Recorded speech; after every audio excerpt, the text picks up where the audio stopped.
Diễm xin chào cô chú, anh chị, các bạn và các em. Hôm nay Diễm chia sẻ một công thức bánh dẻo lạnh cho mùa Trung thu mà khi mình bảo quản trong tủ lạnh, vỏ bánh vẫn mềm dẻo rất là ngon. Phần nhân bánh thì được pha rất là đặc biệt để khi mình ăn sẽ có cảm giác mát lạnh và tan trong miệng. Cách làm thì đơn giản không có khó. Bây giờ mình cùng vào bếp làm món bánh dẻo lạnh kem phô mai này với Diễm nha.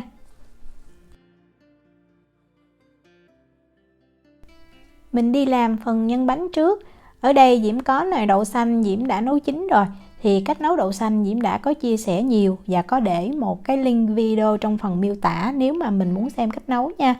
Mình nấu 100g đậu xanh với lại 400ml nước. Và cái lượng muối Diễm có lưu ý là mình chỉ cho 1/5 muỗng cà phê thôi nha, là 1g. Tại vì mình sẽ pha thêm với lại kem phô mai đó, kem phô mai thì nó có vị mặn nhẹ. Nếu mà mình làm cái đậu xanh này mặn quá thì cái nhân nó mất ngon. Đó, đậu xanh mình nấu nó sẽ mềm và nó nhuyễn ra như vậy. Đậu xanh còn nóng đó, mình cho luôn 50g đường vào. Tiếp theo là 45g dầu ăn, Diễm dùng dầu hoa hướng dương. Mình cho thêm vào 50ml nước để mình xay cái đậu xanh này cho nó dễ nhuyễn nha. Mình có thể cho vào trong máy xay sinh tố hoặc là dùng máy xay cầm tay đều được. Đó, lúc mà mình xay xong nó sẽ nhuyễn như vậy. Sau khi xay xong thì mình sẽ mang đậu này mình đi sên liền luôn ha. Đầu tiên thì mình cứ để cái lửa lớn và mình khuấy đều. Khi mà mình thấy đậu bắt đầu nó sôi lên thì mình hạ xuống lửa trung bình nha. Bếp Diễm có 9 số thì lúc này Diễm sẽ để số 6. Và mình cứ đều tay, mình sẽ khuấy đậu xanh theo một chiều như vậy cho tới khi mà mình thấy đậu xanh bắt đầu nó hơi đặc lại.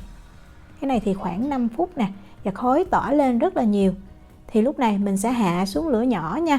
Diễm lưu ý là mình sên ở cái lửa nhỏ thì sẽ không bị tách dầu. Còn nếu mình cứ giữ cái lửa lớn như vậy và mình sên thì rất là dễ bị tách dầu khi mà nhân nó đặc lại đó.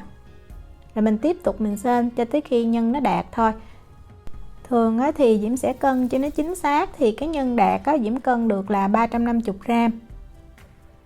Nhắc khỏi bếp thì mình cho vào 1 muỗng cà phê tinh chất vani, như vậy giúp cho cái nhân nó thơm hơn. Rồi mình trộn thêm một lần nữa ha, cho tinh chất vani này nó đều với lại cái nhân đậu xanh. Cái nhân thì mình nên sên cho nó mềm chút, thì khi nó nguội nó săn lại thì Diễm thấy nó vừa ngon. Mình lấy màng bọc thực phẩm mình đậy sát lại và mình để ở đây cho nhân nó nguội nha. Để làm nhân kem phô mai thì Diễm dùng kem phô mai hiệu này của Na Uy. Một hộp nó là 200g thì mình dùng hết luôn, rất là tiện. Mình cho 200g kem phô mai lấy ngay từ trong tủ lạnh ra luôn vào một cái tô. Rồi mình cân 100g nhân đậu xanh đã để nguội, mình cho vào chung với lại kem phô mai luôn. Mình có thêm 5g bơ mềm, tức là bơ mình đã lấy ra khỏi tủ lạnh để ở nhiệt độ phòng khoảng 60 phút. Để cho nhân bánh được thơm hơn thì Diễm có thêm 5g cà phê sữa hòa tan. Cà phê sữa hòa tan thì mình dùng hiệu nào cũng được ha, Diễm thì Diễm dùng hiệu của Nestle. Nếu mà mình thích cái vị nhân cà phê nó đậm đà thì mình dùng cà phê đen, nhưng mà Diễm thấy mình dùng cái cà phê hòa tan, cà phê sữa này để cho những em nhỏ cũng có thể ăn được. Mình trộn lên cho thật là đều nha, cho đậu xanh này nó hòa đều với lại kem phô mai. Cái cà phê thì nó chưa tan đâu, nhưng mà mình để tí xíu thì nó sẽ tan ra. Diễm có thêm ở đây là 6 cái bánh Oreo, Diễm cân được là 65g. Bánh Oreo thì Diễm dùng hiệu này, mình mua rất là dễ, trong siêu thị là có. Mình sẽ tách cái bánh ra để mình lấy cái phần kem trắng này, mình cho vào chung với lại cái hỗn hợp kem phô mai và nhân đậu xanh. Còn nếu mà mình không có thích ăn ngọt nhiều thì mình không cần cho cái phần kem này vào cũng được. Để mình cũng trộn lên cho thật là đều ha. Phần bánh Oreo thì mình giã ra cũng được, nhưng mà Diễm thấy mình cắt ra như vậy nè, đừng có nhuyễn quá, để khi mà mình trộn vào cái bánh, cái nhân mình thấy nó sẽ hấp dẫn hơn và nó cũng ngon hơn. Đó, mình cắt cho nó vừa đủ như vậy thôi. Mình cho hết cái lượng bánh vào chung với nhân. Trộn đều thêm một lần nữa, vậy là mình đã làm xong cái phần nhân này rồi, rất là đơn giản. Sau khi trộn đều xong thì mình có thể chia nhân liền, hoặc là mình cho cái nhân này vào trong tủ lạnh để nó cứng hơn tí xíu thì mình dễ vo viên hơn. Diễm thì Diễm chia luôn, mình chia ra làm 15 phần bằng nhau và mỗi viên là khoảng 25g. Mình đừng có vo bây giờ ha, mình chỉ chia ra thôi. Rồi mình bọc kín lại và mình cất vào trong tủ lạnh khoảng 2 tiếng để cái nhân này nó cứng lại thì mình vo nó sẽ dễ dàng.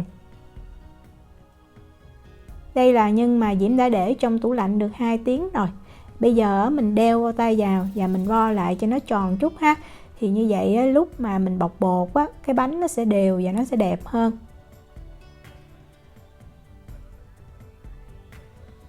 Sau khi vo xong rồi thì mình cũng đậy kín lại và mình mang mình cất vào trong tủ lạnh nha. Để nhưng nó cứng thì mình bọc bột mới dễ. Bây giờ mình đi làm phần bột bánh. Diễm có ở đây là 30g bột nếp. Bột nếp thì Diễm dùng bột nếp hiệu của Thái Lan. Tiếp theo là 30g bột gạo tẻ hay là tinh bột gạo. Diễm dùng hiệu này nha. Mình dùng bột gạo tẻ thì giúp cho cái bánh nó sẽ mềm, nó ngon hơn. Mình có thêm ở đây là 20g bột tàng mì hay là tinh bột mì. Diễm dùng hiệu này. Nếu mà mình không có thì mình thay bằng tinh bột bắp, nhưng mà cái bột tàng mì thì nó sẽ ngon hơn. Tiếp theo mình có 20g đường bột. Đường bột thì nó nhuyễn và nó mịn, nó rất là dễ tan và cũng làm cho cái bánh nó mềm hơn. Chất lỏng thì mình cần 140g sữa tươi. Cái này là Diễm dùng sữa tươi không đường nha. 18g dầu ăn. Và cuối cùng là 2g mật ong. Rồi mình dùng cái vối lòng đó, mình khuấy cho bột nó tan hoàn toàn. Khi mình thấy bột đều như vậy thì mình mang bột mình đi hấp liền ha, không cần phải đợi. Để hấp bột thì Diễm dùng cái khuôn silicone này có cái đường kính là 18cm. Mình dùng cái tô cũng được nha. Và trước khi cho bột vào trong khuôn đi hấp thì mình dùng một cái rây đó, mình rây bột lại thêm một lần nữa. Tại vì mình thấy bột nó mịn nhưng mà nó vẫn còn những cái bột nó bón lại như vậy. Đó, thì mình đánh cho nó tan ra nha. Mình bắt sẵn một cái nồi nước sôi. Khi mà nước sôi thì mình sẽ cho cái bột này lên mình hấp liền. Mình hấp bột ở lửa trung bình trong khoảng thời gian là 20 phút. Cũng tùy cái khuôn của mình. Nếu mà cái khuôn mỏng thì bột nó nhanh chín hơn, còn nếu mà cái khuôn dày thì sẽ lâu.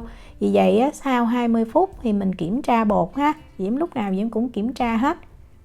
Mình thấy bột nó đặc nè, và mình xiên vào ngay giữa bột. Thấy bột nó đã chín kỹ thành một miếng dẻo như vậy luôn. Như vậy thì mới được nha.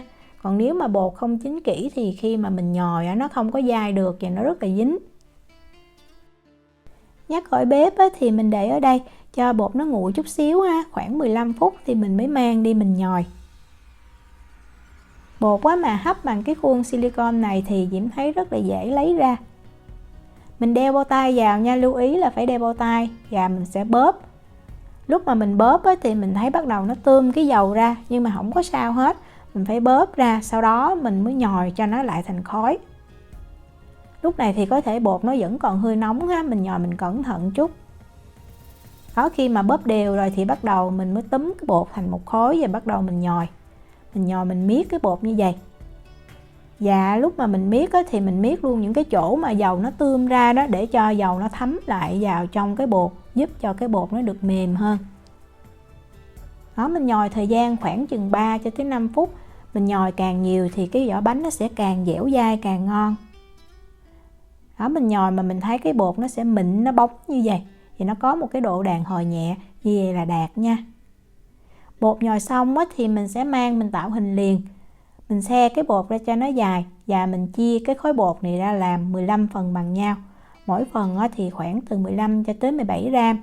Cái phần bột mà chưa có gói thì mình sẽ lấy cái màng bọc thực phẩm mình bọc lại, tránh cho bột nó bị khô. Cầm cái miếng bột lên thì Diễm sẽ túm lại như vậy để mình tạo thành một cái hình tròn thì khi mà mình ấn cái bột dẹp nó sẽ được dễ dàng hơn. Mình không cần phải cán bột nha. Đó, túm tròn thì mình dùng cái lòng bàn tay mình ấn cho dẹp thành một cái hình tròn vừa vặn. Đường kính khoảng 8cm nha. Rồi mình cầm cái miếng bột lên. Đó, cái mặt láng thì mình để bên ngoài. Rồi mình cho cái viên nhân vô ngay giữa. Nhưng Diễm lưu ý là nên lạnh ha, cứng thì khi mà mình bọc như vậy mới dễ. Úp ngược lại. Rồi sau đó mình vừa xoay để mình kéo cái bột lên. Mình cứ xoay và mình kéo thì bột tự động nó sẽ phủ hết cái nhân và nó khít lại. Vậy là xong. Mình chỉnh lại chút á, sau đó mình vo lại cho nó tròn là được. Bánh này thì mình nên làm cái vỏ mỏng thôi, làm cái vỏ dày thì ăn nó sẽ dễ bị ngán. Để cho cái bánh nó thơm hơn, hấp dẫn hơn á, thì Diễm lấy cái bánh Oreo 2 cái nha. Mình sẽ nghiền ra như vậy rồi mình tẩm ở ngoài. Hoặc là nếu mà mình thích á, mình cũng có thể thoa tí xíu bột ấp á, mình áo rồi mình đóng thành khuôn cũng được luôn nha. Diễm làm cách này thì nếu mà mình không có khuôn á, mình làm vẫn được, và có thêm cái bánh Oreo phủ bên ngoài làm cho cái bánh nó thơm hơn rất là nhiều. Đây là 15 cái bánh mà Diễm đã tạo hình xong. Mình lấy màng bọc thực phẩm á, mình đậy cho kín lại. Rồi bây giờ mình cất vào trong tủ lạnh, khoảng 2 tiếng là mình có thể ăn được, hoặc là mình cứ bảo quản trong tủ lạnh, khi nào ăn thì mình hãy lấy ra. Bánh này là Diễm đã để qua đêm cũng 12 tiếng rồi nè. Thì cái bánh dẻo lạnh này lúc mà mình bảo quản trong ngăn mát tủ lạnh nó sẽ bị động hơi như vậy. Vì vậy á, Diễm thấy thường á, sau 8 tiếng mình nên mở ra và mình thay cái màng bọc thực phẩm đi. Như vậy thì bánh nó sẽ không có bị động hơi nữa. Có một em nhắn cho Diễm là em làm bánh dẻo lạnh mà bảo quản cứ bị động hơi, thì mình cứ để bánh chung như vậy. Sau đó khi mà bánh nó đã thoát hơi hết thì mình mới cho vào trong túi và mình đóng riêng từng bánh. Như vậy thì bánh nó sẽ không có bị động hơi nữa. Để Diễm cắt thử bánh cho mình xem nha. Rất là mềm dẻo và khi ăn á, cái nhân nó tan trong miệng.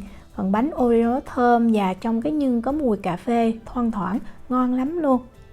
Bánh này mình có thể bảo quản trong tủ đông đá được 3 tháng, còn nếu bảo quản ngăn mát tủ lạnh thì được 7 ngày. Diễm chúc cô chú, anh chị, các bạn và các em làm được bánh thiệt là ngon. Nếu mà có thắc mắc gì thì cứ để lại lời nhắn là gửi tin nhắn cho Diễm. Diễm cảm ơn sự quan tâm theo dõi video rất là nhiều. Hẹn gặp lại trong những video tiếp theo. Chào tạm biệt.